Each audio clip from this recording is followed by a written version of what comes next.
হবিগঞ্জে ৪ জন সহ সড়ক দুর্ঘটনায় সারা দেশে ৯ জন নিহত হয়েছেন। হতাহতদের পরিচয় শনাক্তে কাজ করছে পুলিশ। এছাড়াও মুন্সিগঞ্জে ঢাকা মাওয়া এক্সপ্রেসওয়েতে ভাঙা ছাদ নিয়ে ৫ কিলোমিটার ছুটল চালক। এতে আহত হয়েছেন বেশ কয়েকজন। ছুটির দিনে সড়কে প্রাণহানি। বৃহস্পতিবার আসবাবপত্র সহ ১৭ জন যাত্রী বোঝাই পিকআপ যাচ্ছিল সিলেটে। বখরনখর এলাকায় পৌঁছালে বিপরীতমুখী ট্রাকের সাথে সংঘর্ষ। বিশ্বমানের থার্মিক্স রড, সালাম স্টিল থার্মিক্স, দেশের একমাত্র থার্মিক্স রড। এতে ঘটনাস্থলে মারা যান ২ নারী সহ ৪ জন। খবর পেয়ে পুলিশ ও ফায়ার সার্ভিস গিয়ে আহতদের উদ্ধার করে হবিগঞ্জ সদর হাসপাতালে পাঠায়।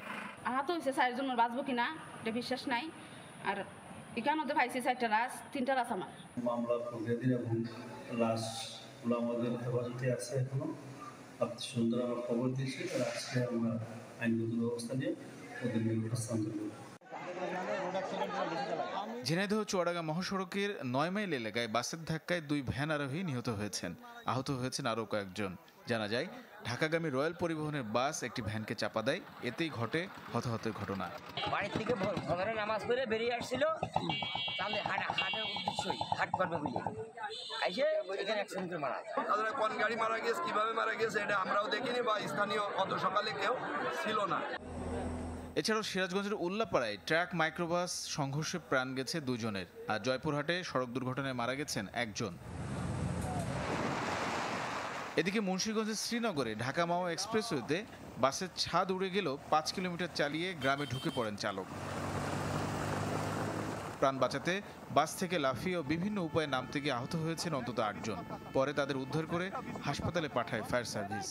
বরিশাল যাইতেছি ভাই, হ্যাঁ পদ্মা ব্রিজের বিমানতরি গাড়ি কন্ট্রোল হারাই ফেলাইছে।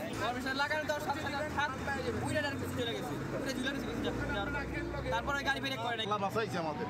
ও লামাই না নিলে মনে হয় ওই টোল টোল ভাঙ্গিয়া আমাকে শেষ করতে। মাওয়া ওজন স্টেশনের কাছে হাইওয়ে পুলিশ আটক করে। তবে এই ঘটনায় 7টায় শুধু ভেঙে পড়েছে, এরকম খুব বড় ধরনের কোনো কেউ আহত বা নিহত হয় নাই। ছাদবিহীন বাসটি জব্দ করেছে পুলিশ, তবে পালিয়ে গেছে চালক। তাকে ধরতে কাজ করছে হাইওয়ে পুলিশ। বাসের চালকের এমন কাণ্ডে রীতিমতো হতবাক সবাই। তানিম রহমান, চ্যানেল 24।